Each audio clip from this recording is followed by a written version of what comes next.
Hello and welcome to the Pre-Chiro Podcast. I'm your host, Dr. Ben Glass, and today we're making a professional chiropractor connection out in Colorado with Dr. Michael Viscarelli. Michael, can you get us started by just introducing yourself and also reflecting back on that moment where you decided you wanted to become a chiropractor? What attracted you to this profession? Sure, that's great. Well, one, thank you for having me. I appreciate it, and it's always an honor to be able to kind of sew into the next generation. That's for sure. Yeah, for me, man, mine was just kind of a basic story, not a miracle story by any means.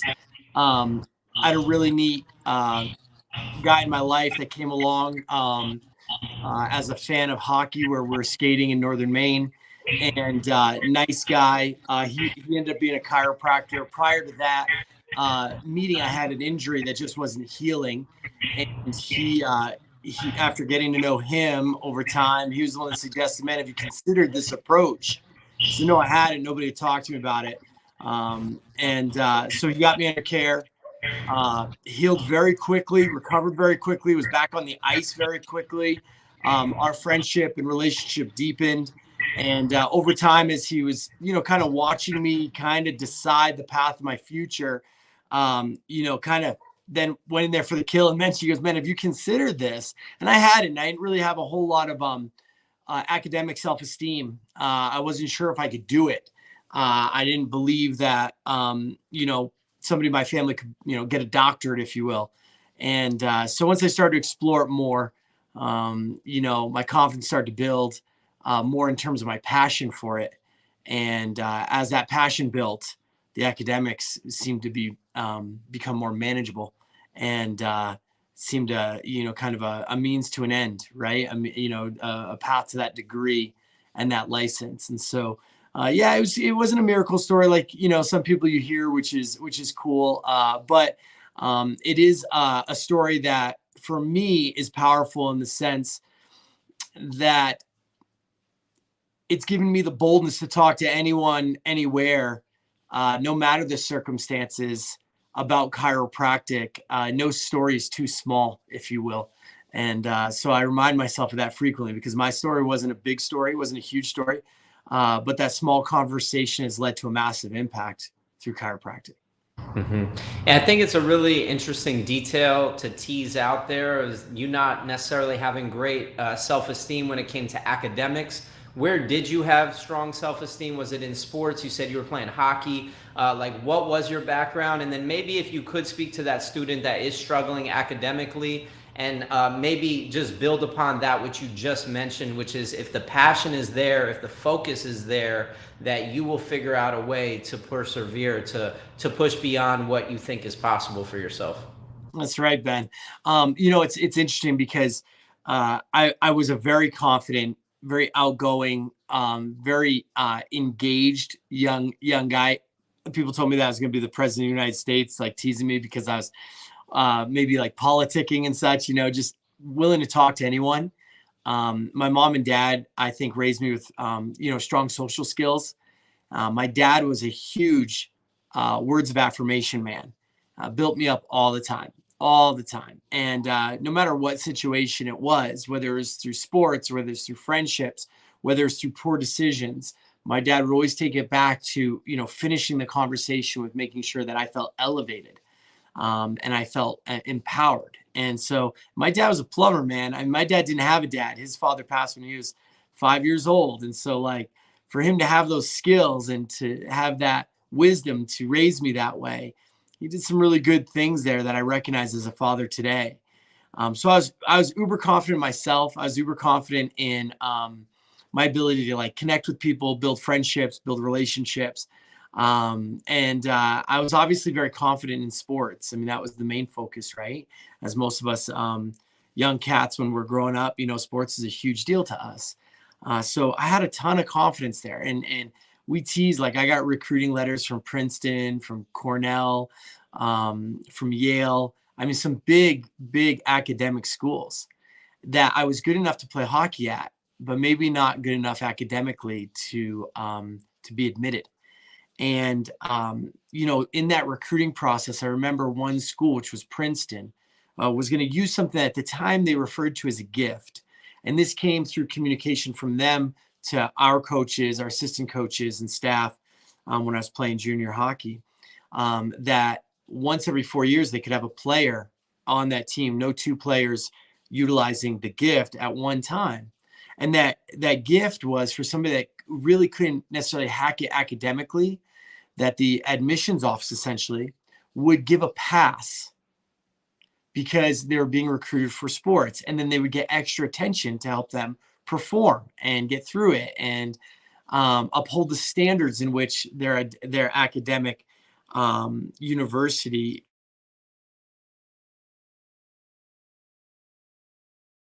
I think that I might have had an alarm there, brother. If that interrupted, I apologize. Here we put it on Do Not Disturb. The alarm was my reminder for our start time here soon. So with that being said, those sort of things, being told that you weren't academically gifted enough, that you weren't a scholar student, right? You hear those things.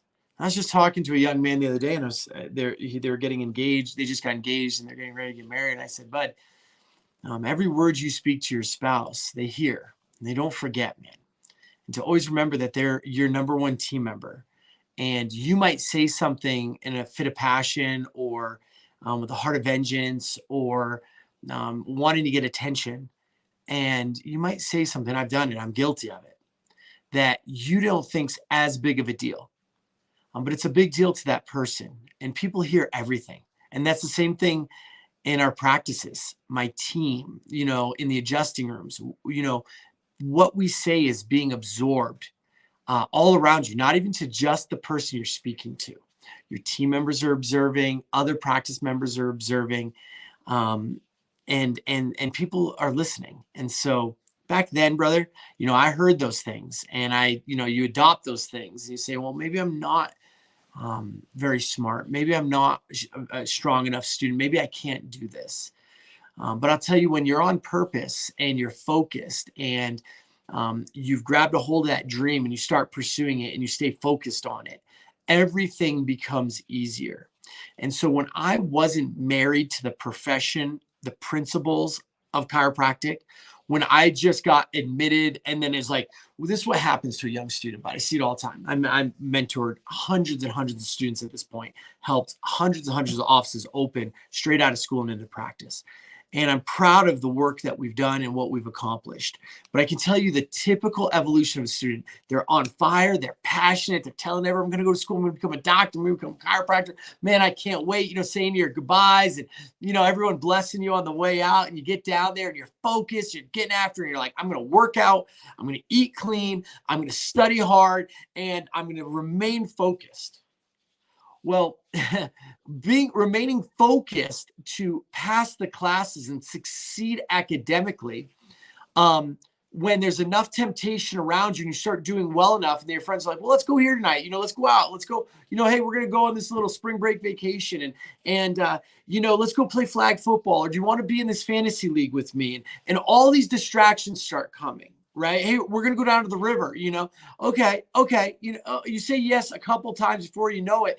You're slowly starting to change your focus and your path, and academics can start to get hard. And so you have to really start to focus on them. You have to really start to grind on them, and you have to really start to give everything you got to them. And then clinics coming, then boards is coming, then all this stuff's coming. And you're constantly riddled with acceptable excuses to not do the extra work while you're in school that's going to actually determine and dictate whether you're a success in practice. And so the academics become burdensome because it's not going to get lighter as you go, but your focus often gets lighter, your passion often gets stifled, and you become off purpose. And so for me, man, the sooner a student can get on purpose because they fall deeply in love with the principle of chiropractic, the sooner that they marry the principle of chiropractic and commit their lives to serving it through the vehicle of chiropractic, right? Through the adjustment, through the practice of chiropractic, the easier school will get. The easier, even though it's getting heavier, clinic gets easier, OSCEs get easier. That's what we call them at Life University. Those specific tests that let you transition from your core classes into clinic, and then from student clinic into outpatient clinic, and then from outpatient clinic into your internship. We had these big tests, and they come during a board quarter. They come during clinic. You're going to get your numbers. The distractions, the demands on your life from the moment you get into chiropractic school will never get lighter. And so it requires you could be just a brilliant student. Has nothing to do with your success in practice. Has nothing to do with how you are going to get what you need to done and achieved in school in order to be a success in the marketplace. The gifting that you have is that if the academics are easy and you can study just a little bit and own it, praise God for you. That's awesome. What a blessing, what a skill, what a talent, what a gift. But a lot of people stop there. And they don't go deeper, man. They don't get into those offices and shadow and observe. They don't go to those clubs that are going to help teach them how to communicate chiropractic, help build their confidence. How we got on this conversation, build their confidence in chiropractic. Because once they hand you that diploma and you've passed those boards, academically, very little of that is pertinent in the marketplace. Your clinical knowledge, right? Your clinical skills. Yes, that's key. Differential diagnosis, all this stuff's key. You need that. Just as a reframe, not to interrupt you, but just as a reframe, because I was talking with somebody that I was taking care of earlier today, and they're in their sophomore year of college, and they've been a 4.0 student their whole life because their parents are so hard on them, and they're starting to realize, this is not what it's all about. And I'm helping them pass that on to their younger sibling who's in that heavily. And if we zoom out, it's like you started school when you were whatever age, kindergarten through 12th grade, that's 12, 13 years. I'm not great at math, 4 years of college, and then another 3 to 4 years of chiropractic school. Let's just say that's approximately 18 years. By the time you get to chiropractic school, you're in years 15 to 18. So you're in the very end of your educational process. It's time to start shedding that identity that I'm a student. So anyway, I'm with you, and I'm just trying to sort of piggyback and springboard into the next segue of this conversation, which is, what have you been up to? You said you've been mentoring hundreds of students. You said that you've helped open hundreds of offices. Like, what specifically, where do you show up in a student's life? At what stage in the life cycle? Maybe there's multiple stages. I imagine there is. I'm familiar that you guys do have a presence on certain campuses, certain campuses more so than others. But if you could just talk about like where the origin story of where the inspiration came from to start this movement you created, and then maybe talk about where it's become, like what it's come to over the years. That's a great question. And honestly, when we opened our practice in Golden, Colorado, man, it's been a dozen years now, and that seems wild to me. I mean, it doesn't seem like it's been that long at all. And I was outspoken on campus. I was always rallying students to go visit offices. I was always rallying students to come serve on weekends, to come observe at doctor's reports, to help build their skills so they could go into people's practices and get some reps, some clinical experience, real life stuff with paying, non-chiropractic island patients, right? And so I was pretty outspoken. And when I came into practice, like when I launched out of school and I came out to Golden, Colorado to open ADIO, people were watching and people were observing, and some people were like rooting, and probably some people were hoping that I fell on my face and that all my theories, would be disproved. And so what I found myself my first year was just riddled with students and young docs, people that graduated just before me, young docs, students of all ages, just needling me for information, how we were doing what we're doing, seeing, covering our overhead in our first week. Just stuff like that, not being insurance dependent, being, cash flow positive right out of the gate. Building your, beautiful practice without getting $250,000, loan, small business loan on top of my student loans, just different things like that. So they're watching. I was just telling the story yesterday because we had a family referred to us from Minnesota that, they came from a practice that we mentored through school and that opened and has been succeeding. And they're, they loved that facility and they got referred to us and they moved to Colorado. It was awesome.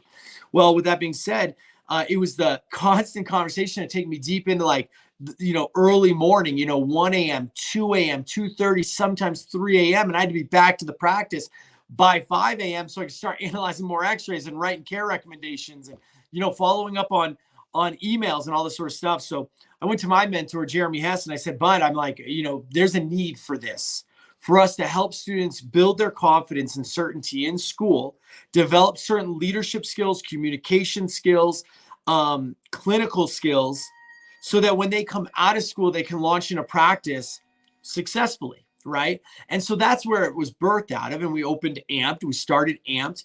And me and my best friend, Jeremy, and the support of several friends and co-leaders and mentors, and it boomed. And, we were on, 7 or 8 campuses nationwide for years, and had some interruptions with the COVID movement where it moved classes off of campus. So some schools had a hard time getting those junior leaders raised up to take over the club and such. So we're on about 5 campuses plus right now, and we have 2 that are relaunching. And so, that presence is going to grow. And for students, I mean, it's some of our most successful students started first and second try or quarter, you know what I mean? And they started that, developing that side of their education then. But we've had people that have joined after graduation. I had somebody just message me when I was messaging you on Facebook that said, man, we're about to graduate next month. We got to get into that Jumpstart program. And I was like, man, it would be well served to start that sooner, which is this transitional program that takes you through demographics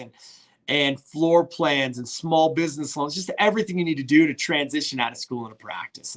And just to expand your context a little bit, I hear you, and I'm excited for everything that you've been able to accomplish. It's obviously been a gift to the students that have been able to find you and locate you and connect with you and stay connected to you and grow with you. But what about this pre-chiropractic audience? If we're to open up a new segment of the life cycle of the population and start to really create intentional materials and work on making the pre-chiropractic student experience reach its full potential, which is to have them ready to show up on day 1 of school, knowing about you, being ready to commit to working with you, and already being familiar with chiropractic, like what could that dramatically do to the trajectory of a student's developmental process? Well, it's huge, Bud. The sooner that we start to gain some understanding and clarity of really truly what chiropractic is and where they fit into that. There's so many ways to serve chiropractic. I mean, you could be a family practitioner, you could be a pediatric practitioner and prenatal. You could be a sports chiropractor. And I mean, you could go all the way to the other end of it and be a personal injury and therapy-based chiropractor. And, for me, we have our philosophy, right? We have the things that we're married to and that we adore. But I think the sooner a student, whether they're pre-chiropractic or in chiropractic school, falls in love with the principles of chiropractic and understanding that's a life of service to your community that contradicts the mainstream approach to how people care for themselves. It's an uphill battle. And if you can build your grit and your resolve and bring just a ton of tenacity to your service and fight for these people, have a desire to truly fight for the health of these people, because they are riddled with the contradictory message. They're riddled with allopathy. They are riddled with pharmaceuticals. They are riddled with the idea of being dependent on medications and surgeries.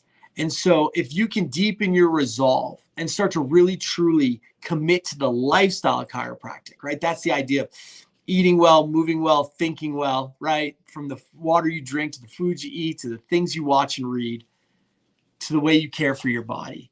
The deeper you can commit to those things earlier in your process, I believe the more success you'll have through chiropractic school and into practice. I mean, we used to laugh. I had a professor and he was right on. He's like, man, when you run into a patient, current or past, in the grocery store, because you could be talking about like a family member dying, a really deep conversation. And in the entire time that you're speaking, they're looking in your basket or in your cart. They're looking at the clothes you're wearing. They might have observed you before you saw them and how you're speaking to your spouse or to other people or treating the cashier, right? Or the barista. They're watching and they're observing and they're watching for congruency. They're looking to see if you really walk the talk. And so the realer you can make it for yourself, and as early as you possibly can, the more success I believe you'll have in this profession. Nah, that's beautiful. So as far as current day amped, because this it's still called amped, Yeah. the work that you're doing. Okay, so I guess where are you at right now? Where's your focus at? What's the organization's sort of current status, and where are you moving in the next year, 2 years, 3 years? Appreciate that. You know, we've had to go through some transitions, really. Honestly, I mean, how people are gathering information, how they're learning, how they're engaging is changing. And we've seen it over the last 3 years. Going to Zooms, right? You know what I mean? It's like we're doing things remotely. And so we've had to really adapt to that from our 1,500 people, you know, free conferences, you know, and just filling these massive hotels and having just world-class doctors and professionals sharing and training with students, young doctors, veteran doctors and their teams. You know, we've pivoted in a lot of ways. We just came out of January with our largest paid conference that we've had, press knocking right in the door, 500 people to pay to be in those seats in Atlanta. It was an awesome conference. We've come through all sorts of unique updates that we released at the first of the year for our members and for the profession. And honestly, the way we see it in the next 2 to 3 years is that we're going to build up our clubs even more, lead more students into the Jumpstart program, which has been proven to be one of the most effective transitional programs, helping students open their practices and get funding and get build out out of the gate in school and be profitable in their first 30 days. That's our goal. I mean, you'll hear when you're in school about the starvation period, right? I mean, we've heard of all these things. Truth be told, though, is it can be eliminated, and it can be done with ethics and integrity and honoring behavior of our profession. And so we're working towards building up our clubs, feeding that into our Jumpstart program, and just gaining that critical mass that we've had so well over these last almost 10 years with this program now, where, you know, you can feel confident to look into cities, metropolitan areas of major cities and different states and say, you know, I have somebody I can trust to refer your family to. That's the biggest goal. You know how it is. It's like you go to a first time, you got to go scrub their website. What junk are they doing? What, can I trust my people with these people? You know what I mean? And there's nothing that's more heartfelt and more sincere than a referral, sending somebody you care about to get chiropractic care. The worst thing you want to hear is like, oh, I went in there and I tried it and it was kind of a mess and they wanted to do it. And you're like, well, shoot. So our goal is critical mass. Our principal chiropractors practicing successfully all around this nation, not being insurance dependent, not having to make a living on modalities and therapies and stuff that we're crossing the lines into other professions. We just opened a second practice here recently, and it's been open for about 6 weeks. And in our plaza is a PT office, and it was really interesting. They're both named Dr. Kristen, and it's two girls that are partners in business. And the first Kristen came in, introduced herself, and I was like, "Oh, it's so nice to meet you."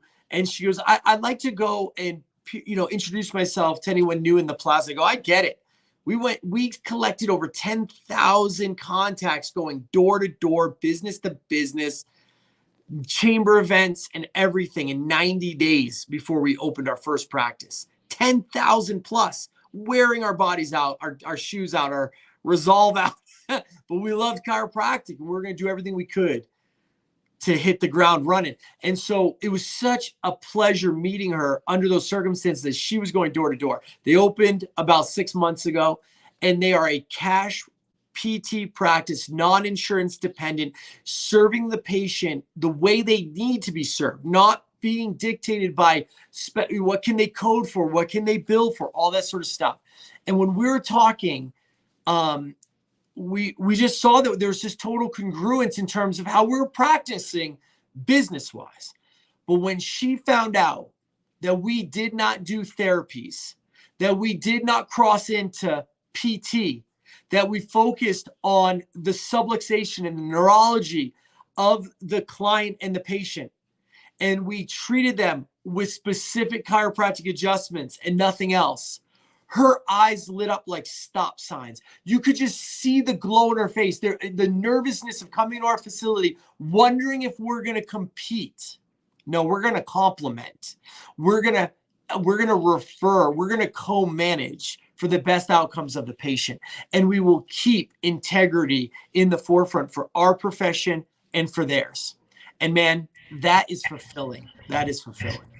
Absolutely. And we stand on the shoulders of the giants that came before us. If you could maybe reflect on who your biggest influences or mentors were, some of the resources that were most influential in shaping you to who you've become, and maybe just talk a little bit about, like, now that you are operating out of such abundance and you have a movement of like-minded people, what's possible in your eyes? If I could just invite you to stretch your imagination and be a little creative. You talk about critical mass, but like, what can happen when we do have critical mass, and be a little bit more specific as opposed to like what's possible within our communities, within our profession, if we created more interconnectivity. Because my premise of this project is that the primary subluxation of the profession is that we don't actually bring people into the fold with as much clarity and connection as possible, that we're not congruent per se with what chiropractic is and what chiropractic education is, but we've also not proposed solutions. We just talk about the situation over and over and over,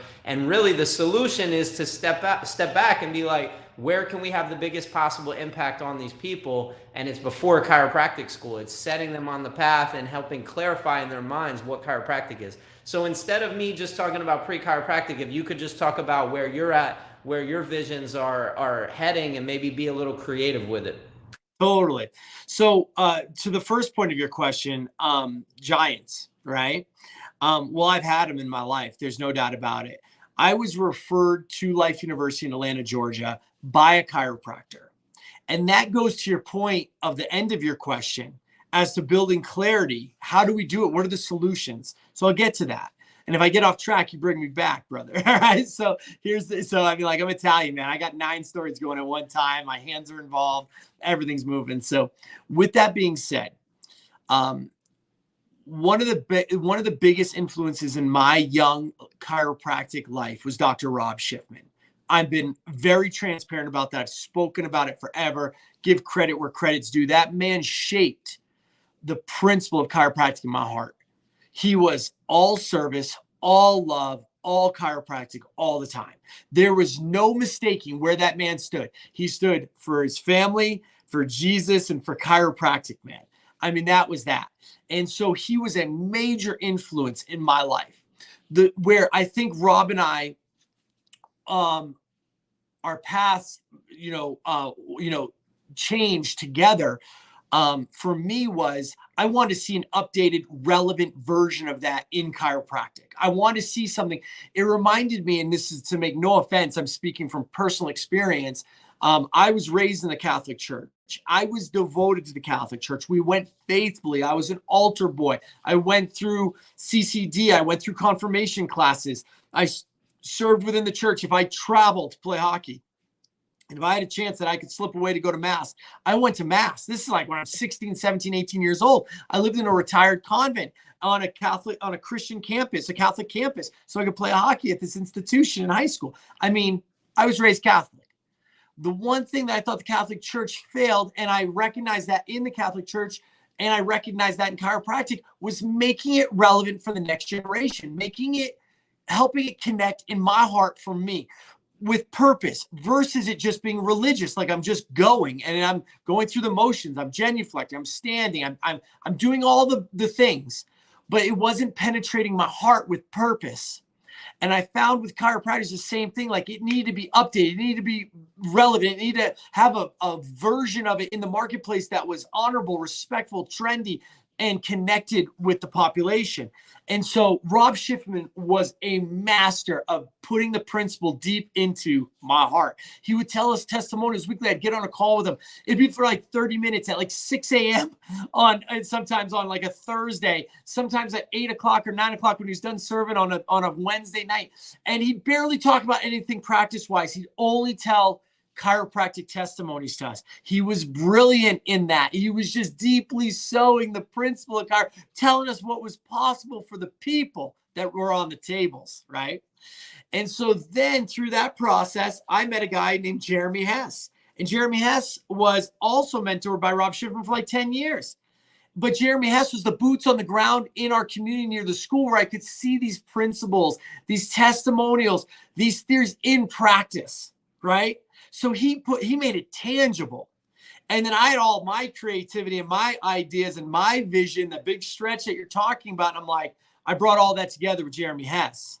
Rob Schiffman didn't want to move in that direction. That was okay. He would have been a founder of Amped with us, but he wanted to do it the way he was doing it. No harm, no foul. The guy's a mighty man of God in chiropractic, and I adore the man. And he's blessed our lives. I wouldn't be where I am without Rob Schiffman or Jeremy Hess. And then I read, now during that time, going to DE, going to Philosophy on the Farm at Bobby Braille's house where Sid Williams would come over and he would just literally testify and preach and just pound us with principle. And it's just building my foundation. I'm like, this guy had clinics. He's flying all around the Southeast to serve people. KKK's burning his clinic down because he's serving African-American people and people of color. And he would not be stopped or deterred. They tried to steal the school from him. The man never stopped fighting for the principle of chiropractic. Sid Williams. I mean, if you love chiropractic, you have to love Sid Williams. Now, I read a book called Are You the Doctor, Doctor by Fred Barge. I've talked about it so many times. It seems like nonsense. Like, oh, Viscarelli's talking about Are You the Doctor, Doctor?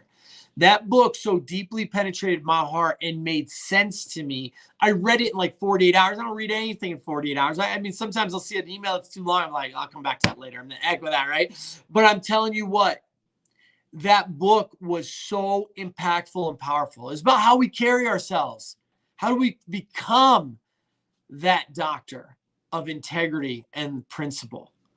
And so that book, when you talk about the things that mentored me and impacted me, those are big ones. But, you can find counsel and mentorship in people. I mentor guys that were succeeding in school that were, that graduated before me. And I was like a joke to them.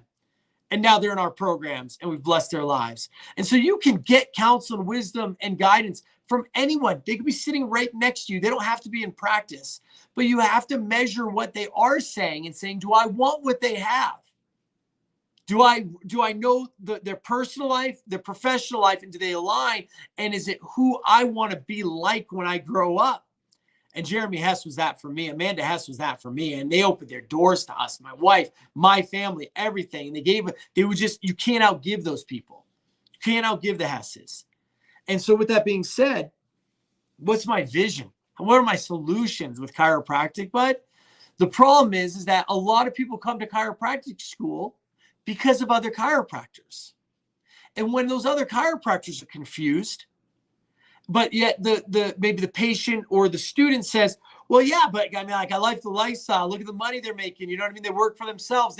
There's some things there that they're connecting with, but they bring that philosophy with them. And it can be very confusing when you get chiropractic. You're like, well, this is the way that I saw it. And then in school, they don't show you anything. You don't see this in practice. So you're bringing that with you. Now, I want to tell you a quick story to kind of tie this together for you, if I may, for just a moment. I was in Cody, Wyoming in the middle of 2020. We're at there. We're going to the Cody Stampede Rodeo. We're staying there. We're going into Yellowstone. We're going over to Jackson. We're looking at ranches. And we're there sitting next to this beautiful 3 little girls, all dressed out like Ariat jeans and cowboy boots and big buckles and their shirts tucked in, big old hats, little girls. We're at the parade for the 4th of July. And the man sitting next to me, you see him, he's in like brand new jeans, nice belt, nice shirt, brand new Lucchese boots. And, but they don't look like working cowboys. You know what I mean? Like some of the other guys we know.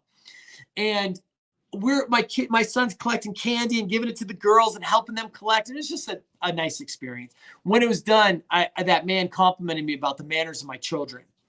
And that, just kind of the way we were raising them. I said, well, your girls are adorable. We talked.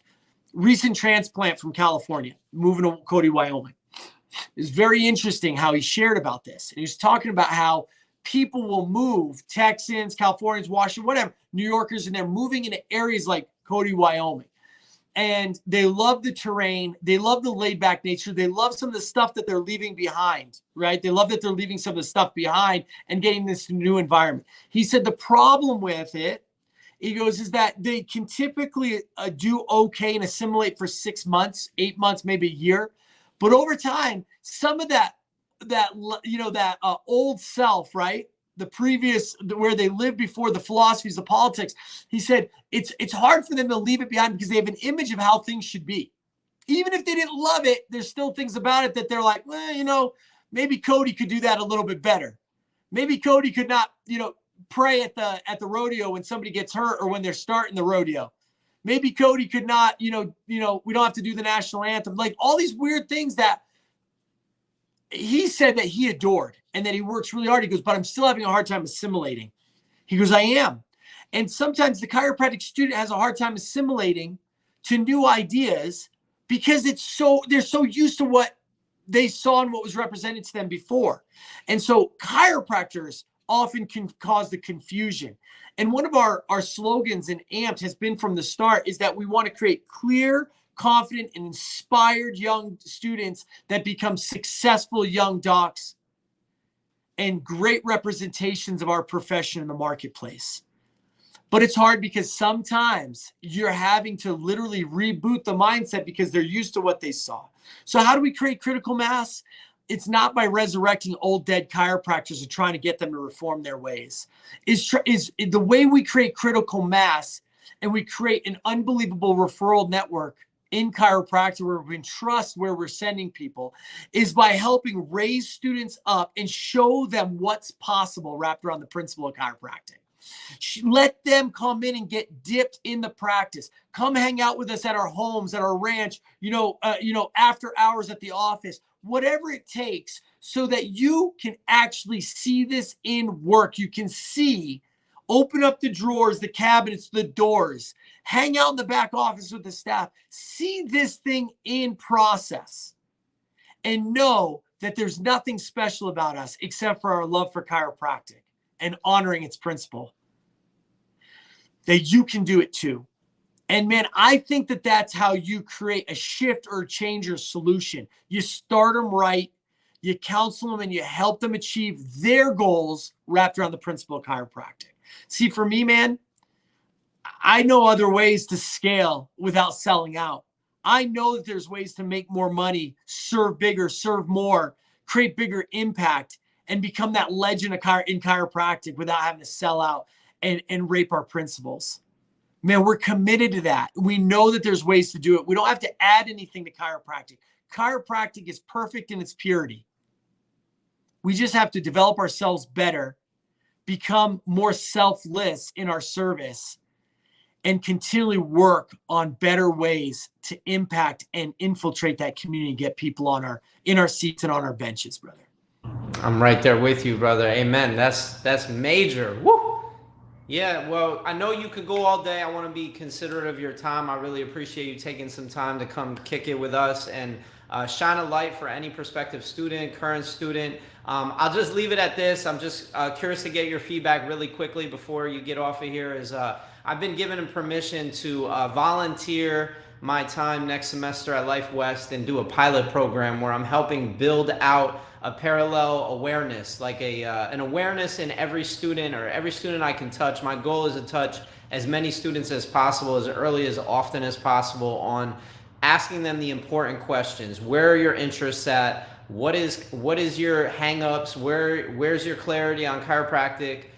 What are you wanting to learn more about as far as preparing for life after chiropractic school? I'm just curious what your thoughts on this pilot program's impact can be if there's an awareness amongst the student body that every single student needs to check in at least once a semester, if not once a week, with a practicing professional chiropractor who can remind them of what life in the real world and practicing in communities with principled chiropractic looks like, feels like, sounds like. I'm just curious what your thoughts are on that.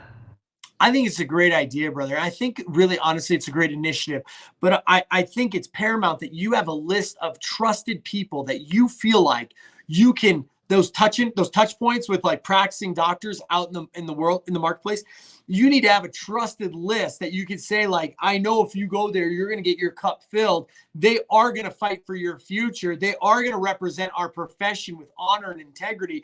And you can trust what they're going to share with you, that you can take it to the bank, because those people are doing it, not just in practice, but in their personal lives. They're walking their talk. They're truly committed to those principles in practice and at home. And they're raising their kids. They're caring for their spouse the same way that they do on the tables in their adjusting rooms. And so for me, man, I love it, because the people have like teased and tried to coin me as a student guardian. I care deeply about students succeeding in practice. I mean, we had a guy that's previously in our program left, do some other programs, really bounced around, a lot of voices in his head, and he's just not accomplished his goals the way I think he thought he would. And I think there's a lot of reasons why. But this guy, I just texted him today because I know he's getting out of practice. And I adore him. And I texted him because he loved and loves chiropractic. And men like that and women like that need to succeed in practice, so that we don't lose somebody that's so deep. He never sold out. He never sold out. He just never really got it to that fever pitch that he needed to make a living. Chiropractic would lose a warrior if he does not practice chiropractic. I don't care if he practices it in his own facility and somebody else's. Chiropractic loses when good people don't succeed in practice. And so I think it's a great initiative. The more clarity you can create for them, and really trim down all the ways that they can get lost in the program, and give them the confidence that they need, knowing that they can come out and open their practice out of the gate. I feel like chiropractic needs less associates. Most chiropractors are looking for associates because it's self-serving. Chiropractic needs less associates. We need to build more successful practices, man. That's the recipe to critical mass and bring ourselves into the conversation of true blue holistic healthcare that can compete with that allopathic model.